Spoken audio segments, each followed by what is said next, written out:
I think, risk spreads widen, interest rates go up if a creditor is at risk of not paying its debts. We saw that in California. California in 2009, for instance, April of 2009, began to issue IOUs, and the cost of their debt, the debt that later came to pay off those IOUs, was 100 basis points or 1% higher than it was before the issuance of the IOUs. So whenever an issuer or a creditor basically stiffs either vendors or certainly debt holders, the cost to that issuer goes up by increments of 25, 50, 100 basis points. It becomes very expensive. Now, 100 basis points, 1 percentage point, my viewers may know it as. Bill, let me ask you this, because this is a fine point of debate, but you're one of these guys who trades in bonds. So you mentioned if they stiff their creditors or vendors. Now, some are saying, Moody's is saying, for instance, that they'll only consider stiffing creditors on principal or interest as a default. Others are less clear, and Ben Bernanke has said that could be anybody.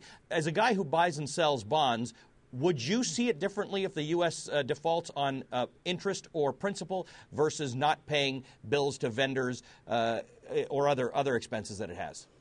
Well, certainly there's a distinction. And I think that the Treasury has laid out that distinction and worked with the Fed over the past few days to make sure that debt holders are paid first and those in lesser priority in terms of Social Security and the like. So it does make a difference, but to the extent that anyone does not receive their payments on time, it basically lessens the reputation of the United States. I mean, this debt crisis has numerous implications for the economy and the investment markets. We're speaking to lower growth. We're speaking to higher interest rates that I just talked about. We're speaking to a lower dollar and reduced confidence in financial markets and the ability of Washington policymakers to stabilize them going forward. So, Congress has basically proven itself to be dysfunctional, and this will carry on for months, even if the crisis is basically resolved over the next few days. Bill, let me ask you this. I'm going to put a map up here. Moody's and Standard & Poor's, if you take both of their ratings of AAA countries around the world, you come out to about 15 countries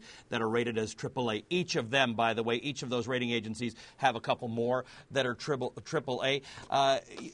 Legendary hedge fund manager Jim Rogers says the U.S. doesn't belong in this club and should have been downgraded years ago. Do you agree, and do you think there's a downgrade coming regardless of what happens between now and Tuesday? Well, eventually there's a downgrade coming, and it depends on Moody's, Standard & Poor's, and Fitch, and they're very slow moving. This country has $10 to $12 trillion worth of outstanding debt.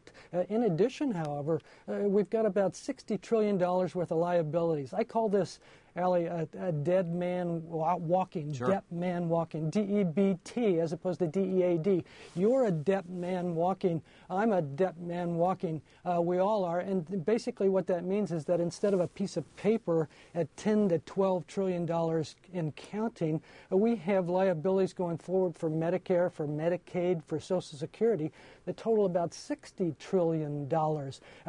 So in combination, we have a $70 trillion debt. It's 5 to 6 times GDP. It puts us in the category, basically, of the worst countries in the world in terms of total debt.